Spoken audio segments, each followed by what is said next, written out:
ज्ञान दृष्टि भेद अनुभव के आधार पर कहीं साकार हूं तो कहीं निराकार हूं। मैं ओंकार हूं। भगवान शिव जब राजा मानधाता के पास जाकर वरदान मांगने के लिए कहते हैं तो वे कुछ नहीं मांगते। इस पर शिव प्रसन्न होकर नर्मदा नदी को शिव तीर्थ का नाम देते हैं। पर विंध्य पर्वत के पास जाने पर वो अहंकारवश सुमेरु से ऊंचा होने का वरदान मांगता है, जिसे देकर शिवजी ऋषि अगस्त्य को बुलाकर उनके द्वारा पुनः विंध्य को झुक जाने के लिए बाध्य कर देते हैं। आकाश में भ्रमण करते हुए देवर्षि नारद की दृष्टि अकस्मात विंध्याचल पर पड़ती है, जो अगस्त्य ऋषि के आदेशानुसार उनकी प्रतीक्षा में अभी भी झुके हुए हैं।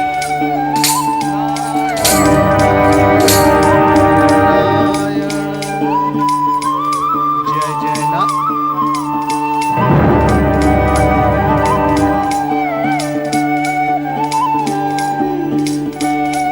चलो नारद, कल्याण मार्ग पर आगे बढ़ो। नारायण नारायण नारायण नारायण नारायण श्रीमन नारायण नारायण नारायण।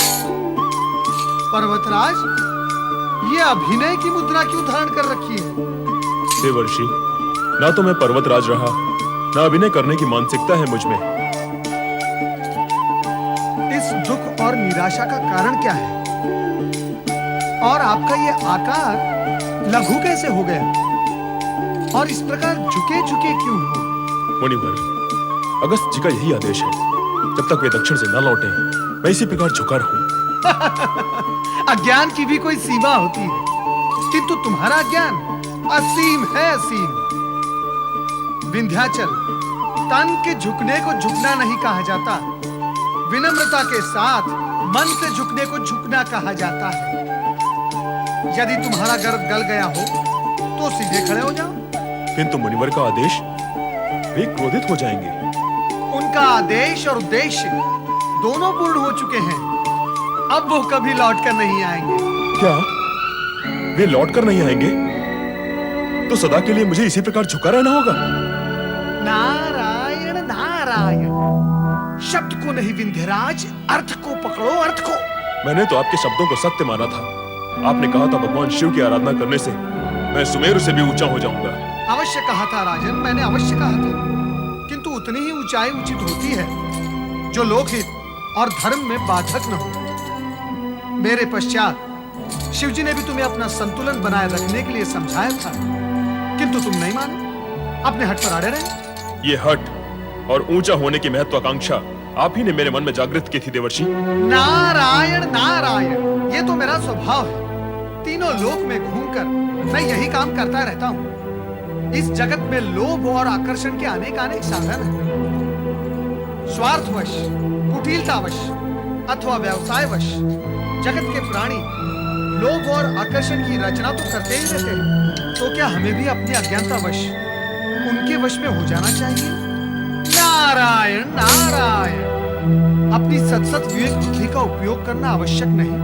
राजन, विधाता ने आकर्षण और महत्वाकांक्षा की सृष्टि की है, तो प्राणी को ज्ञान और भविष्य की चेतना भी दी है। आप धन्य हैं देवर्षि, विधाता ने आपको सोच विचार करके ही रचा है। आप मारते भी हैं और उबारते भी हैं। आप भूल रहे हैं राजन, न कोई किसी को मार सकता है न मार सकता है। प्राणी स्वयं ही अपना विधान रचता है। मेरे कहने अथवा महत्वाकांक्षा जागृत करने के उपरांत तुम्हें यह सोचना चाहिए था कि अत्यधिक ऊंचाई प्रकृति के कार्य में बाधक न हो। राजन, शिव भक्ति करके शिव कृपा पाकर अभी भी तुम वही हो जहां थे। अब ताड़ना प्रताड़ना बहुत हुआ देवर्षि, उबरने का मार्ग बताइए ना।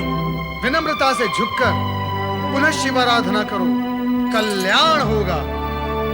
नारायण नारायण।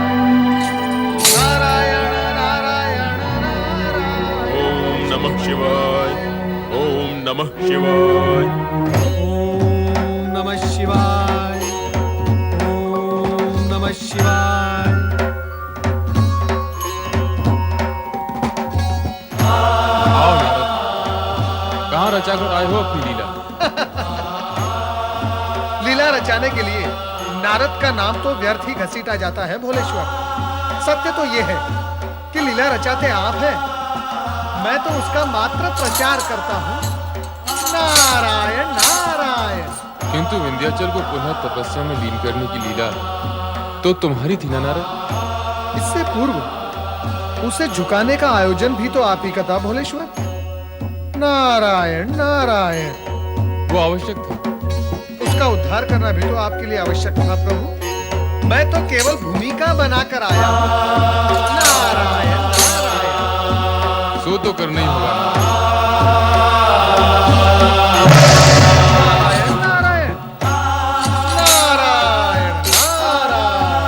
ओम नमः शिवाय, ओम नमः शिवाय, ओम नमः शिवाय, ओम नमः शिवाय, ओम नमः शिवाय, ओम नमः शिवाय, ओम नमः शिवाय, ओम नमः शिवाय। आंखें खोलो विंध्याचल। नमः शिवाय। प्रभु, भगवान, अपने इस अज्ञानी भक्त को क्षमा करना प्रभु। मेरे प्रकट होने से क्षमादान तो हो गया, किंतु तुम सिर झुकाए क्यों खड़े हो? गुरु ज्ञानी कहते हैं मन का अहंकार मस्तक में समा जाता है, इसी कारण मस्तक तना रहता है। किंतु झुका हुआ मस्तक अहंकार रहित होता है। अज्ञानवश अथवा अहंकारवश मुझसे जो भूल हुई उसका प्रायश्चित करना चाहता हूँ भगवान। प्राणी यदि ये मान लेता है कि उससे कोई भूल हुई है तो यही उसका प्रायश्चित है। प्रायश्चित के पश्चात अब तुम वरदान के अधिकारी हो। कहो विंध्याचल, तुम्हारी क्या कामना है? आप तो सदा शिव हैं, सदा कल्याण करने वाले। मैं भी आपका भक्त लोक कल्याण की इच्छा रखता हूँ भगवान। इसीलिए तो मैं तुमसे प्रसन्न हूं। मांगो, क्या मांगना है? यदि आप मुझसे प्रसन्न हैं तो मेरे आंचल में नर्मदा तट पर सदा सदा के लिए ज्योति स्वरूप में विराजमान हो जाइए, ताकि जिस प्रकार मेरे मन का ज्ञान रूपी अंधकार दूर हो सका है, उसी प्रकार आपके ज्योति स्वरूप और ज्योतिर्लिंग से जगत के प्राणियों के मन का अंधकार दूर हो सके। आपके विराट नाम के साथ आपके भक्त का लघु नाम भी जुड़ जाए, ये वरदान दे भगवान। तथास्तु। तुम्हारे आंचल में नर्मदा नदी के तट पर ज्योतिर्लिंग के रूप में मैं ओमकारेश्वर के नाम से स्थित रहूंगा। तुम्हारी भांति भक्ति करने वाले शिव भक्त राजा मांधाता के साथ साथ तुम्हारा नाम भी ओमकारेश्वर तथा अमलेश्वर ज्योतिर्लिंगों के साथ सदा सदा के लिए जुड़ा रहेगा। और इन ज्योतिर्लिंगों की आराधना करने वालों को मनोवांछित सिद्धि प्राप्त होगी। मंगल भव।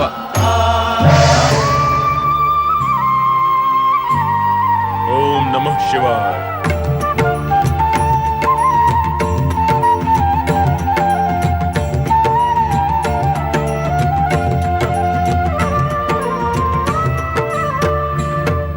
शिव के भक्त जनों ने पुकारा जब संकट पड़ने पर। शिव के भक्त जनों ने पुकारा जब संकट पड़ने पर। तब तब ज्योतिर्लिंग में पधारे अजर अमर शिव शंकर। अजर अमर शिव शंकर, अजर अमर शिव शंकर, अजर अमर शिव शंकर, अजर अमर शिव शंकर, अजर अमर शिव शंकर, अजर अमर शिव शंकर, अजर अमर शिव शंकर, अजर अमर शिव शंकर।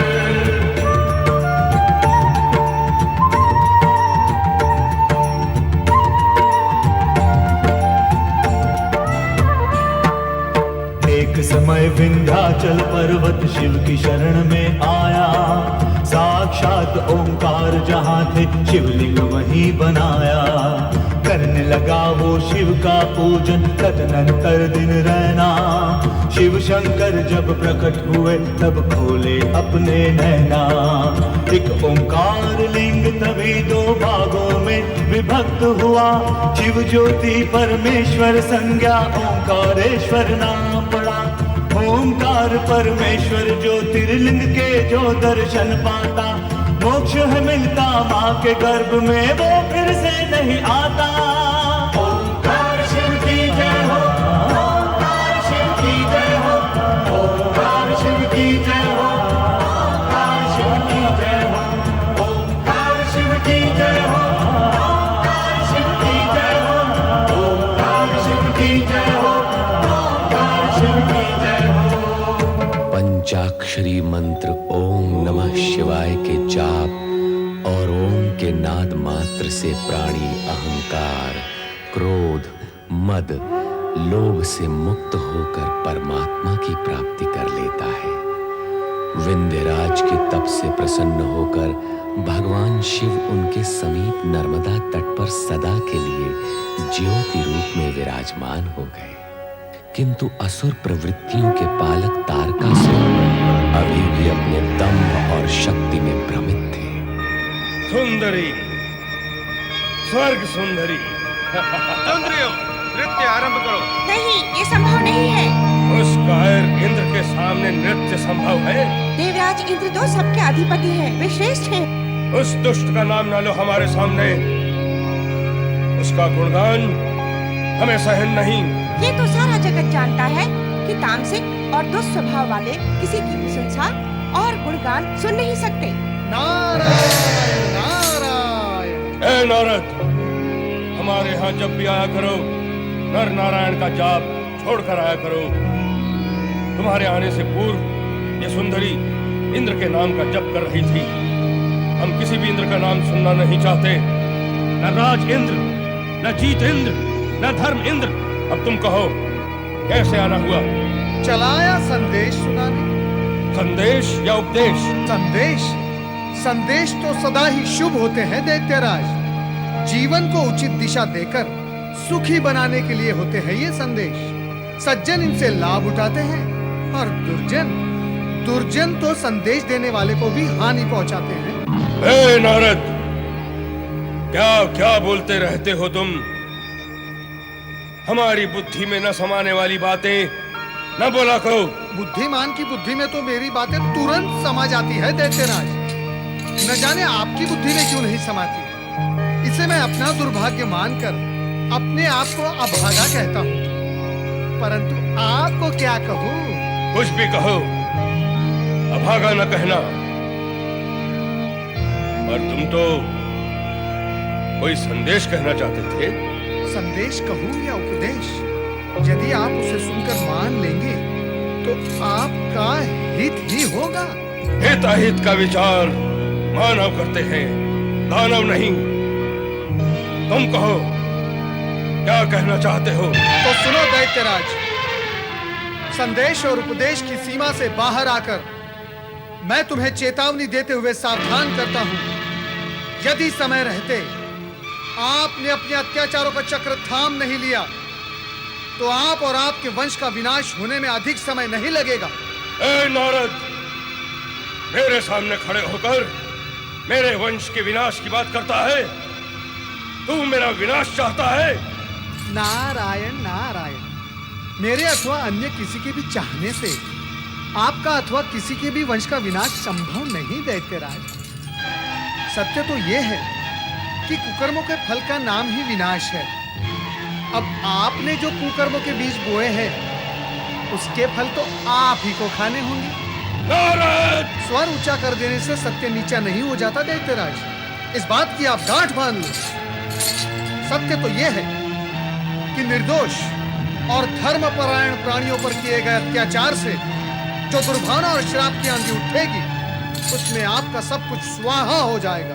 मेरे स्वाहा की कामना करने वाले, मैं तुझे ही स्वाहा कर दूंगा। कहाँ गया वो नारायण वाला?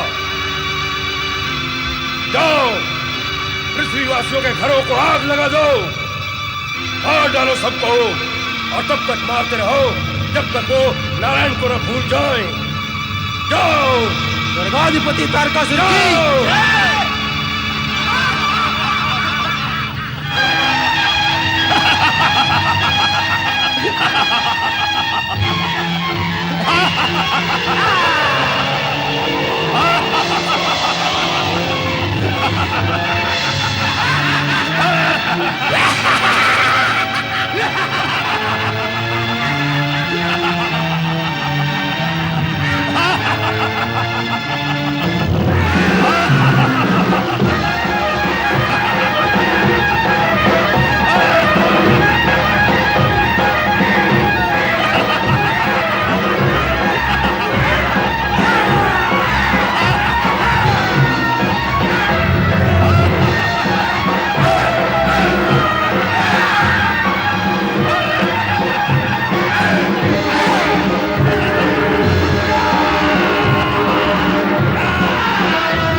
आओ नारद, कहां से आ रहे हो पुत्र?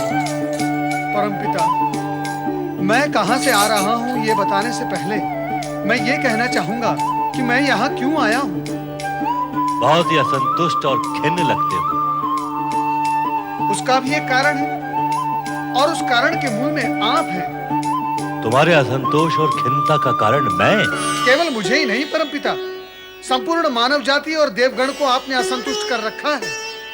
मुझ पर अपनी लीला क्यों चला रहे हो नारद? स्पष्ट कहो, क्या कहना चाहते हो? मैं आपसे केवल इतना ही कहना चाहता हूं परमपिता कि आप बिना विचारे कुपात्रों और राक्षसों को बड़े बड़े वरदान दे देते हैं, जिससे ये राक्षस उद्दंड होकर वरदान की शक्ति का अनुचित लाभ उठाते हैं, देवों और मानवों पर अत्याचार करते हैं, न्याय नीति, दया धर्म, करुणा सत्कर्म, इन सब की तो अर्थ ही निकाल देते हैं।